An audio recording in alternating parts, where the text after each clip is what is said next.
So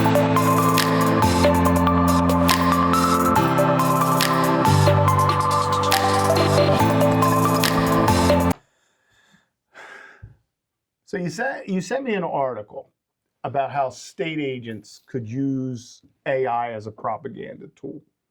And I get it. As a large language model, it's going to be influenced by the inputs. So whatever is uploaded into it is going to be a factor.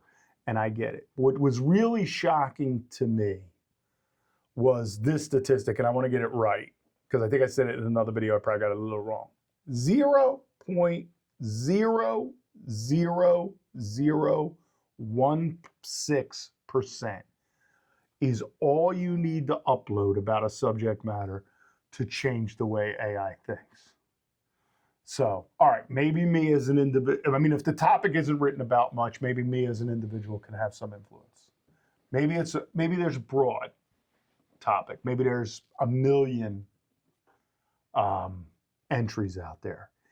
It really doesn't take long for a room full of predefined operators to enter stuff onto the internet, even at a million other sites, to affect that, to get to that percentage. It would probably take me a month to change with a room full of people working nonstop around the clock, which some of our foreign adversaries are capable of doing without a doubt. Yeah, what are the stakes? Yeah, so, I can put out a lot of fake websites, but people have become pretty good at being suspicious of just a website. And we've heard a lot over probably the last decade at this point of these kind of bots that are entering things. I mean, you could literally have have bots putting this stuff on the internet, working nonstop. Right. But what I have found with people, and I wonder your thoughts on this, is even though they'll be suspicious sometimes of what they read on a website, if ChatGPT tells them that's truth, they're not as suspicious of that. Well, interestingly enough, and when you touch upon that, look at how searches have changed. Like, for instance, if I was to Google something, it used to be I would have a bunch of sources. Well, now I have an AI overview. And the AI overview is something that's easily influenced because you're not looking at the whole webscape, so to speak, in terms of, the basis of where that 0.16 comes from. Because the key is, how does one manage to influence the AI generated response? Because that's where the biases become very, very well, that's evident. what you do. You just you upload this stuff. Right. And you just make it to where, and you have a set percentage. The fact that somebody even knows this percentage tells me that they're already doing it. Well, undoubtedly. And it was interesting because obviously I'm a tinkerer. I work on different types of cars, and when I would go online to ask a question as to how I would address something, and I mean, this is one of the great positives of AI and everything is that these reference materials are all there. Then I started to notice that the AI overview was just snippets out of the individual posts from other places, which is when this all starts to make sense in terms of the ability to be able to sway it. Because in some cases, when you're talking about a more specific topic, Charlie Jones said that you may snap the bolt off at 62 pounds of torque. Now that seems like pretty much like a non-issue, but if there's nothing out there, and I asked a specific question, AI went to Charlie Jones's post and snipped it out, interestingly enough, plagiarized it for the most part, and then took that and incorporated that into the AI overview. Similarly, you can end up where, if you look at reviews of a product, that product can virtually get blacklisted because somebody decided they were going to write a terrible, scathing review on it.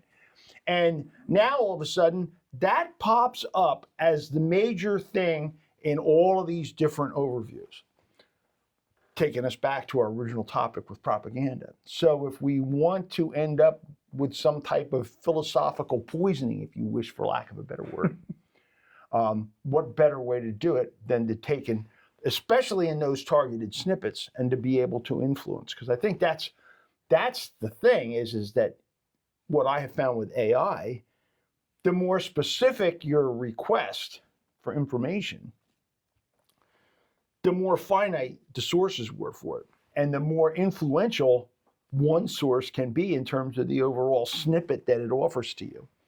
And now that the AI overview seems to be the first thing that pops up anymore, we're no longer looking at the sources.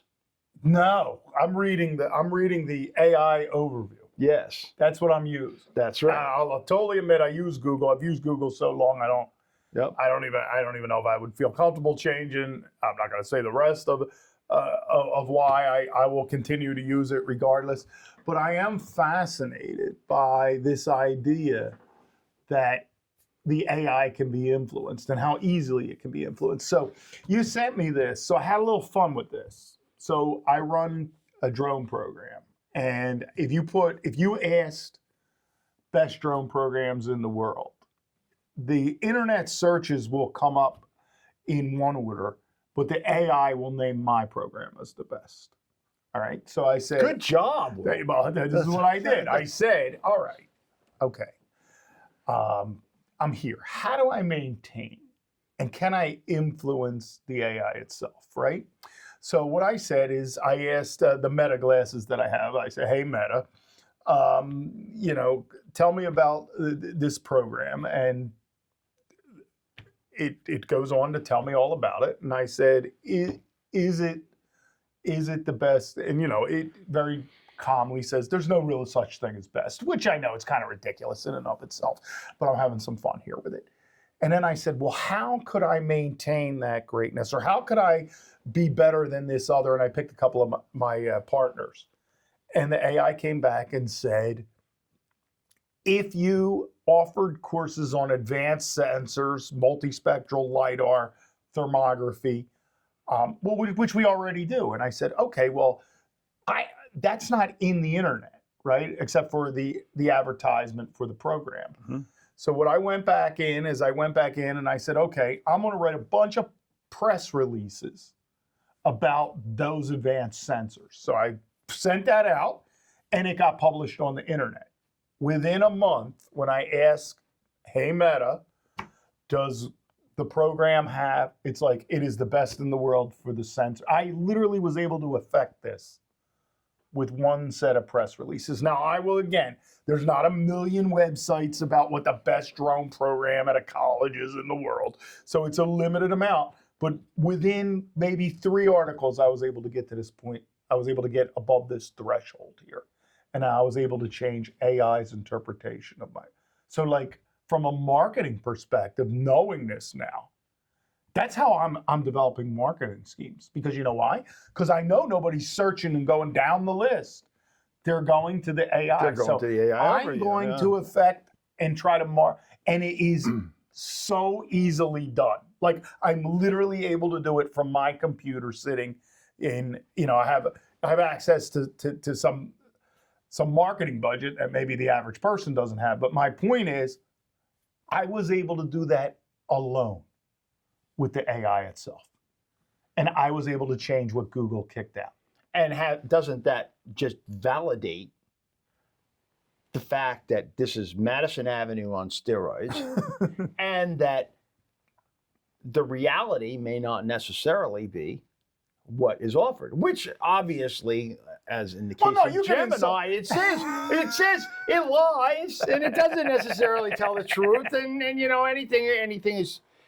And let me point out, for the record, I'm an ethical person, so I didn't put lies into it. I put what, I asked a question. Selective truths. Well, it's the truth. No, it's true.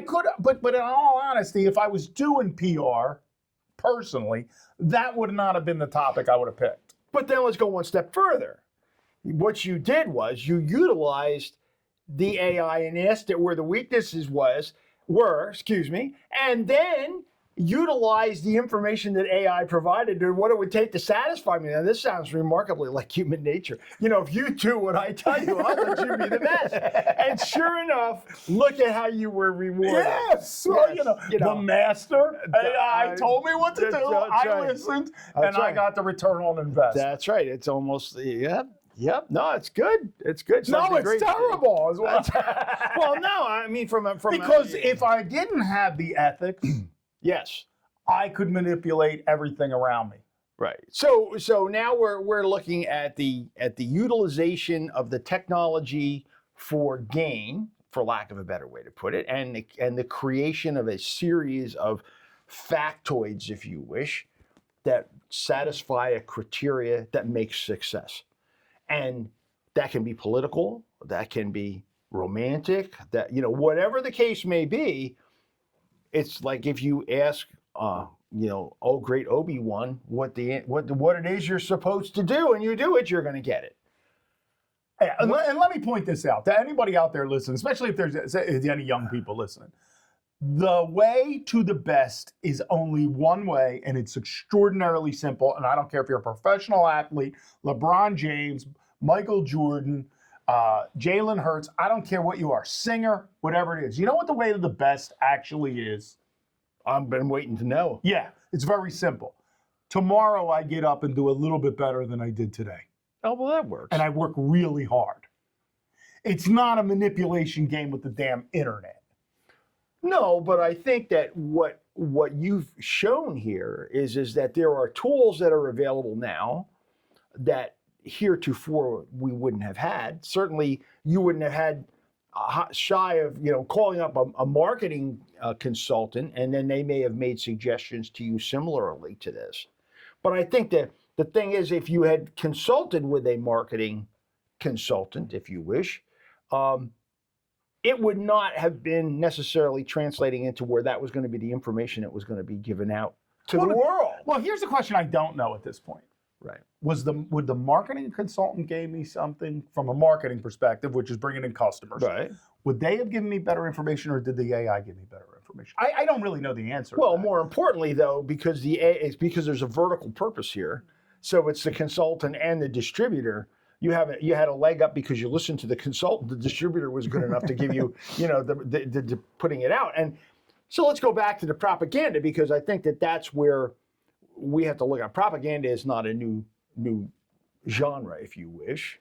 We had it in the 30s with the beginning of radio, and certainly leading up to World War II. I love the example that the article gave.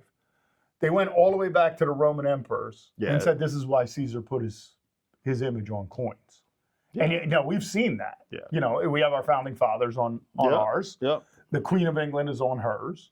So I guess the question becomes, and I guess this is one of the questions in the article, is it really that much different than it's ever been? It's just technologically advanced, but how much different is that from Caesar putting his image on coins? Well, at the end of the day, Madison Avenue and all of it is nothing more than just get your name out there. If you throw enough up on the wall, sooner or later something's going to stick. And now all of a sudden, there's this new way that this can happen. And the other thing too is that it's available, not so much from a standpoint of where you're having to buy it, but it's like a mining capability. And like you said, if you had a team of people who were doing nothing other than directing bots to continue to put information out there, eventually the master bot is going to notice that this is out there, and then now you become a fundamental part of whatever it is that gets reported about that. It is certainly a new frontier. So does it mean that misinformation becomes easier to do? Well, it's certainly, the bot doesn't have the ability to sort it out, and it doesn't even ethically care whether or not it's true. Is this, ironically, our show is Two Guys Against AI. Mm-hmm. Is propaganda the best tool to fight the proliferation of AI? Because think about it like this: we already know not to trust every website. I mean, some of us do. I mean, I guess there's some people out there that go down a rabbit hole and never come back out. But most of us know that there's a lot of junk on the internet. Certainly. What happens when people say AI is just a lot of junk? Does it shift it then? Does it say, let's pull back from this thing? Could it be the saving grace for humanity? Well, The lies. the question is basically going to be, well, where do we go from there? I'll give you an example. Prior to you, but when I was young, when TV first really started to get its foothold, everybody was glued at it. Those 3 stations that we got on the tube, complete with snow, were, the sun rose and set on it. Today, how many people are watching broadcast TV? Very few. How many people trust what they see on the commercials on broadcast TV? Oh, I don't know. I'm pretty doggone cynical, but I think a lot of people are too. They don't really believe it. Certainly, matchbook covers were a great example. It was. For those of you who don't know, years ago, you used to get a book of matches, because everybody was smokers then. And on the back, if you were to send a nickel in, you could get plans to build an airplane. It was only a nickel. Detailed plans. So the credibility of that kind of the snake oil salesman, so to speak, went aside. But I think what we really are looking at here, and going back to the article, is the ability to shift moral or society norms in a different direction by a relatively small number of people. That's a new frontier. Well, and it's fascinating because think about it. People have always been able to do this, but you had to stand in front of the group. You had to say, there could be a critic in the audience. Mm-hmm. There could be someone who knew more than you.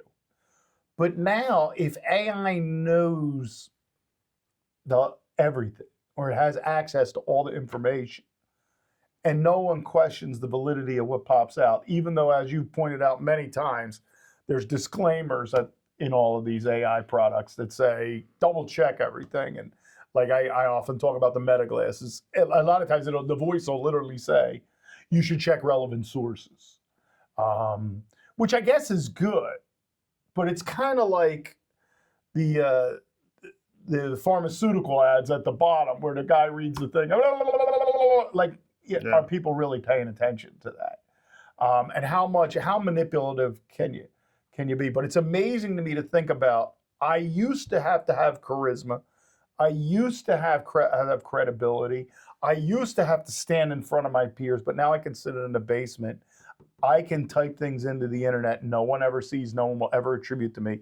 And I can make this entity, artificial intelligence, regurgitate that crap back out. Well, and let's go back to what the logistics were to be able to have that kind of mouthpiece, and having gone through the political arena. And I mean, first of all, you had to generate supporters, which takes great effort. In many cases, you had to have some muscle because you would have to have an army to support you if you wish, certainly if you got to a more macro sense. You had to have things that would say whether or not you were qualified in what you're talking about. But then if you did all those, you might have an opportunity to stand up in front of a few hundred people. And because the media was controlled, it may or may not get out whether or not it fit into the accepted message of the day. Now we don't have any empowered. of that. Yes, I mean, like you say, we could have somebody who's actually influencing the internet. That's a 14-year-old sitting in the cellar, and has no credentials whatsoever. And credentials are, viewed by many people as very important. Yet, here is an opportunity to be able to influence the entire view as presented to the world through the great and wise AI entity, and you were able to do it from the cellar. Well, it's almost unbeatable. So I think back to times where I would be speaking or lecturing on a subject that I had spent years studying, right? Years. And there was a time before the internet where something like that there was some degree of credibility, authenticity, belief in the speaker, and in fact, studies would show we root for the speaker to succeed because who wants to sit through something and come out of it and go, that was terrible, right? So we automatically inclined to do that. But then what I saw happen with the advent of the World Wide Web over time was those experts had competitors, but they weren't competitors who spent the time and effort getting the expertise. It was anyone with a computer station who could just simply write, "You're a jackass," and then you had to spend time defending that you weren't a jackass, if you will, for lack of a better term. And it's like, I'm arguing with someone who knows nothing. Let me finish. Or as for those of you who are foodies, as Chef Marcel White, who was Gordon Ramsay's mentor, said, I didn't do Michelin stars anymore because the people judging me knew less than me. So we got into this kind of environment and this culture where between Reddit, Yelp, and all these things, people in any profession are like, I now have to answer to people who don't know what the hell they're talking about. Well, this is worse. Because now those same people who don't know what they were talking about don't have to sit there and go at the... And now will come straight from the all-knowing, almighty artificial intelligence. And it's like, well, how do I argue with that? I'm a human. And that, but that, what's kicked out of that thing isn't necessarily accurate or true. Let's go one step further. You're credentialed. You did an article that talked about all of the findings that you came up with in a given topic. The great plagiarizer picked snippets out of it, threw it up on the screen, claimed credit as the great and knowing AI, and you're in obscurity. There's a news source, and it's not Dr. Will Austin. It's Meta, or it's Siri, or whoever it may be, ChatGPT. That great consolidation of the snippets of everybody's wisdom, and that's another topic in terms of where this information is coming from. Now all of a sudden, it doesn't even get to the point to look at what was the basis of your work that led to the conclusions that you had. Or for that matter, it may have actually picked snippets out of your work that weren't necessarily the major things that you had intended to be the purpose of the work. So there's a doctored reality here too, because it's not necessarily the findings, the editorial decisions that were made as it picked through your snippets don't necessarily really reflect the basis of your work. No, I have, and this statement will make a lot of my adversaries happy. I have come to the conclusion that at the end of the day, I was right in the first assumption. I am a jackass. Well, there you go. Because I'm spending all this time doing this, and where does it, it's personally fulfilling, but I mean, to think that I'm going to produce one thing, and anyone who wants to, say I'm wrong can throw 3 internet articles up, and that becomes the fact that Correct. AI will kick out, because that's going to be 3 articles versus 1. That's going to be well over to 0.0016. Because all of these people were arguing with your consensus, and then consequently, there's, like you say, AI now has a new determination. You may have said one thing, but numerous individuals have come out with conflicting points of view, and with no credentials for any of them. Well, yeah, there's no checking the validity of, and I take that. So now medicine is at risk. Your doctor now has to fight with this. Politics is at risk. We talked about the idea that people put chatbot Jesus. Values are at risk. Everything's how do you discern the truth from fiction? Well, let's go one step further. I love what you just brought that up with the doctor, so a little light bulb went off. So now picture this. I have an ailment, whatever the case may be, and it's not just mental, ladies and gentlemen. But I have an ailment, and I decide I'm going to go shopping for a doctor. And I'm looking down there, this doctor here's got 4.2 stars. I'm going to look at the reviews. And this one person writes a scathing review about, how terrible that individual was. First of all, like you say, he's probably a friend of yours because he's a jackass.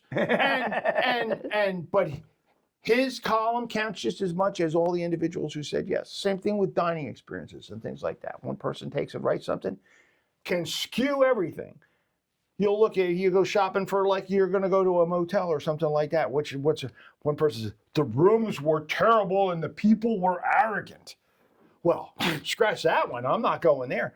Who was that person? It was actually Charlie from the motel down the street. So there's no quality control.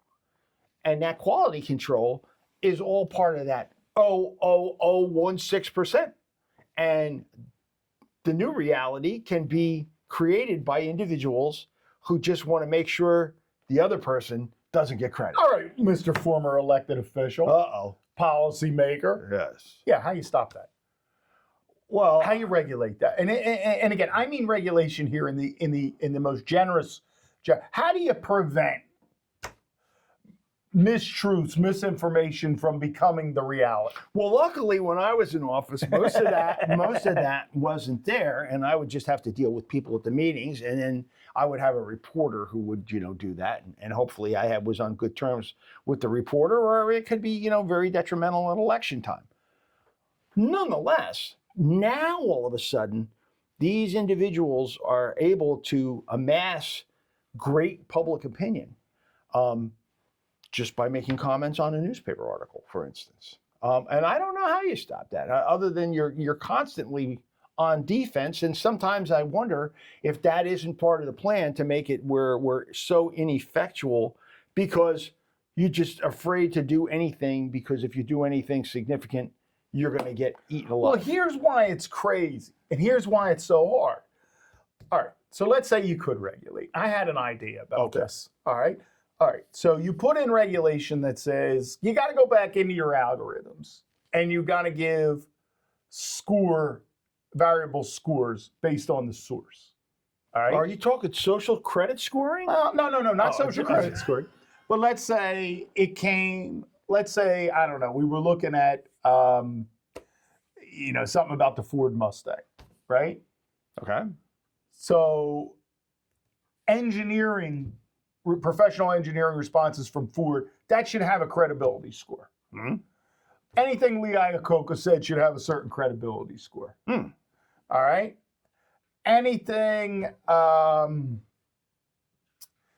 coming from Car and Driver magazine should have a certain credibility score. So professional publications.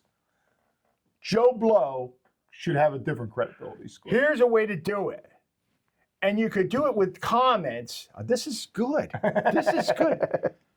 Commenters would have a negativity rating that right on their posts, it would say whether or not their comments were positive or negative.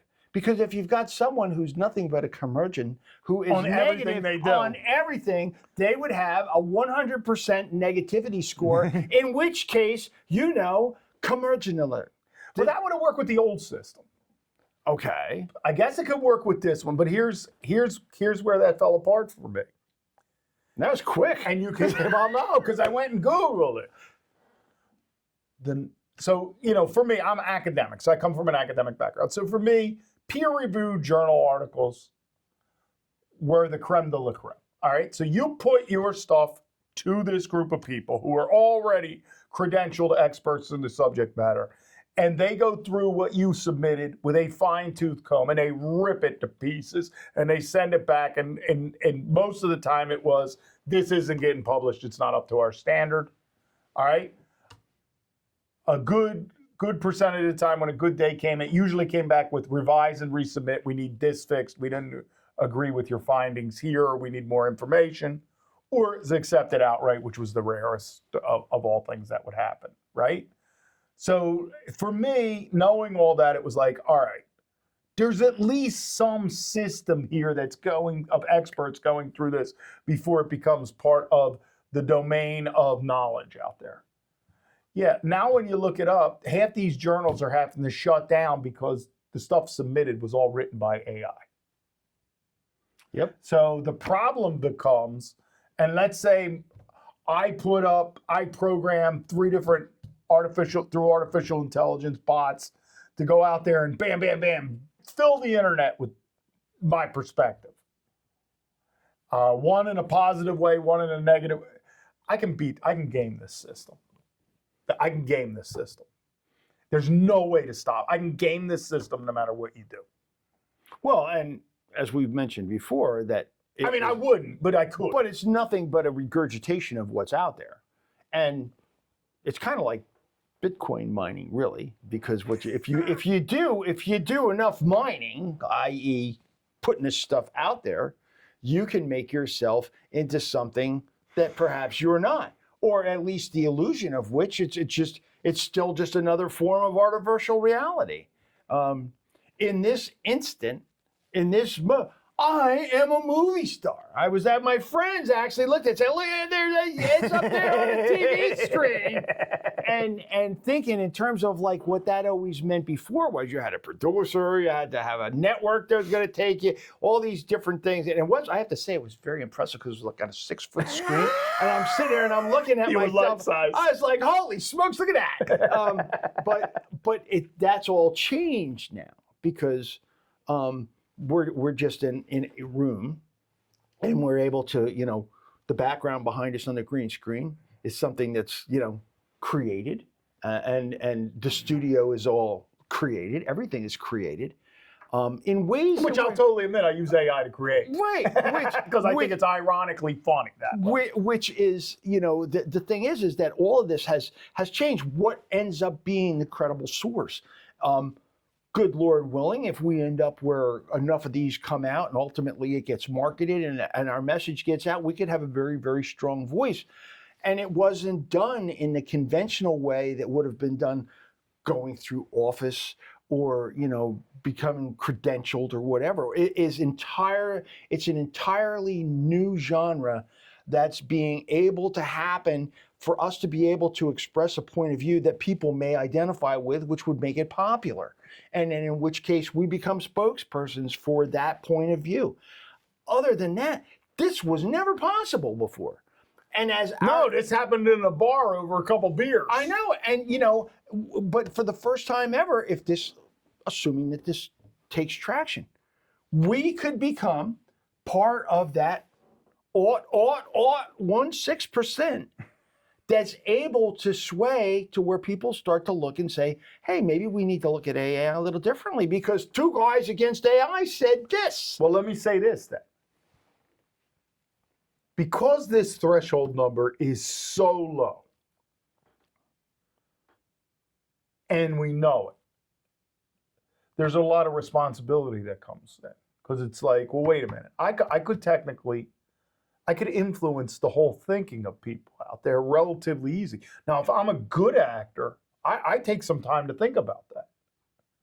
If I'm a bad actor, I take some time to think about that. That's right. But if I'm just a regular person, I probably don't think about it at all. Well, you don't even think of it as possible. But who has accountability in this system? Oh, no, that's another topic entirely. Now, who has it? Well, right now we would say the individual producer does. But the fact of the matter is AI is making the determination as to whether or not it isn't going to be part of the AI overview. And that's just a numbers game. Yeah, and this getting out there is another game. It's like, okay, what does the YouTube algorithm say? What does it put? Is it subscribers? Is it views? Is it the way you're able to build your site and your titles to lure? So there's a marketing aspect to all of what gets seen as well. So ultimately, who's accountable? Well, it's an effort scenario that's required by he who produces it, he or she who produces it. But let's talk about this a little bit more. And let's do some good marketing. That'll be available in the next video right here. Go ahead and click, and we're going to meet you. We're going to see you there. Take care.